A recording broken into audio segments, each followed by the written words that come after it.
जय श्री राम। नमस्कार भाई और मेरे चैनल में आपका स्वागत है। क्लास 6 का चैप्टर 8 प्रकाश छाया और प्रतिबिंब। क्लास 6 का चैप्टर 1 2 3 4 5 6 7 अपलोड कर दें चैप्टर बाय चैप्टर करके। VBI imported question NCERT pattern पर आधारित। चैनल को सब्सक्राइब कर दीजिए, लाइक शेयर कमेंट भी कर दीजिए। VBI इंपोर्टेंट क्वेश्चन है, पूरा छाट छाट के क्वेश्चन लिख बनाया गया है। ठीक है, चलिए।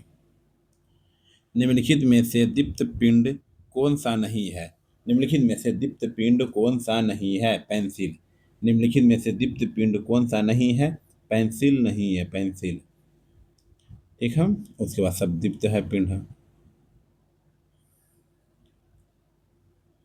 टॉर्च का बल्ब एक ऐसी वस्तु है। टॉर्च का बल्ब एक ऐसी वस्तु है जो स्वयं प्रकाश देता है, जो स्वयं प्रकाश देता है। सूर्य आकाश में एक ऐसा पिंड है जो पृथ्वी को प्रकाशित करता है। दिन के समय हम इसी प्रकाश की वस्तुओं को देखते हैं जो वस्तुएं सूर्य की तरह स्वयं प्रकाश का उत्सर्जन करती है। उन्हें दीप्त पिंड कहते हैं। अतः पेंसिल दीप्त पिंड नहीं है।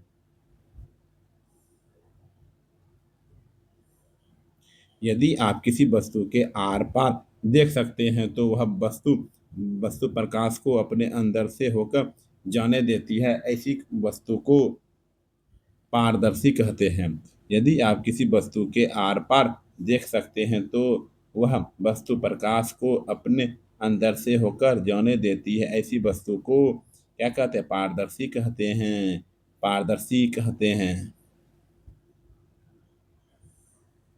बोलेगा पारदर्शी किसे कहते हो? पारदर्शी किसे का सब, पारभासी सब। यदि हम किसी वस्तु को आर पार नहीं देख सकते हैं तो वह अपारदर्शी वस्तु है।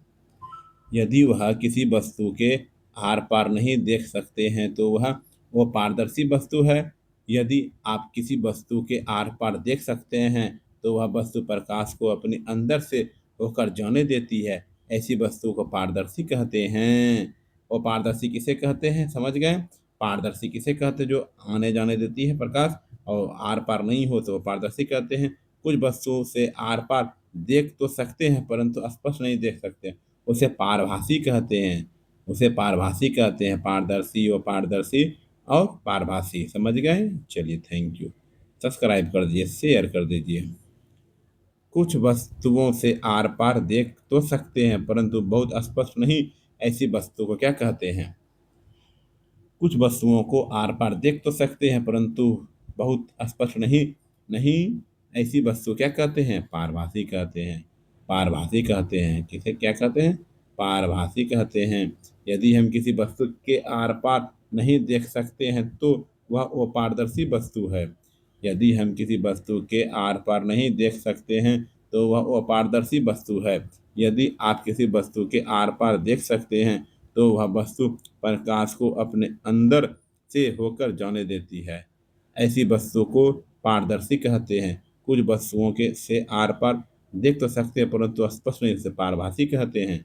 दो बार तीन बार पढ़ रहे हैं एक एक टॉपिक को, ध्यान दीजिए। निम्नलिखित कथनों पर विचार कीजिए। प्रकाश के स्रोत, पारभासी वस्तु और पारदर्शी वस्तु। छाया बनाने के लिए आवश्यक है। एक और तीन, प्रकाश के स्रोत और वो पारदर्शी छाया बनाने के लिए है। ठीक है, छाया बनेगा इसमें। छाया देखने के लिए हमें कोई प्रकाश स्रोत तथा प्रकाश के पथ में कोई वो पारदर्शी वस्तु की आवश्यकता होता है। छाया देखने देखने के लिए हमें कोई प्रकाश स्रोत तथा प्रकाश के पथ में कोई वो पारदर्शी वस्तु की आवश्यकता होता है। सूचित छिद्र कैमरों से सड़क पर चलते लोगों के प्रतिबिंब कैसे दिखाई देते हैं?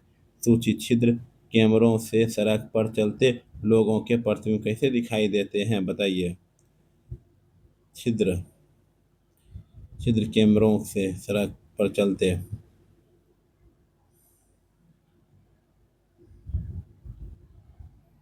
उल्टा क्या है? उल्टा दिखाई देते। क्या देते हैं? उल्टा दिखाई देंगे, उल्टा। ठीक है, आइए छठा नंबर पे।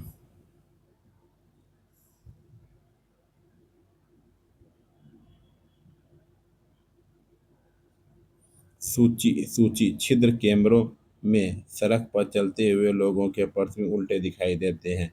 इसका कारण यह है कि प्रकाश हमेशा सीधी रेखा में यात्रा करता है। जब प्रकाश की किरणें वस्तु के ऊपर हिस्से से आती है तो वे छिद्र से गुजरकर स्क्रीन के निचले हिस्से में पर पड़ती है। इसी तरह वस्तु के निचले हिस्से से आने वाली किरणें स्क्रीन के ऊपरी ऊपरी हिस्से पर पड़ती है, जिससे एक उल्टा प्रतिबिंब बनता है।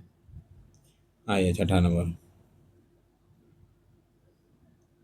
सूर्य ग्रहण के समय सूर्य को सीधे देखने से क्या होता है? सूर्य ग्रहण के समय सूर्य को सीधे देखने से क्या होता है? आंखों के लिए हानिकारक होता है। आंखों के लिए हानिकारक होता है।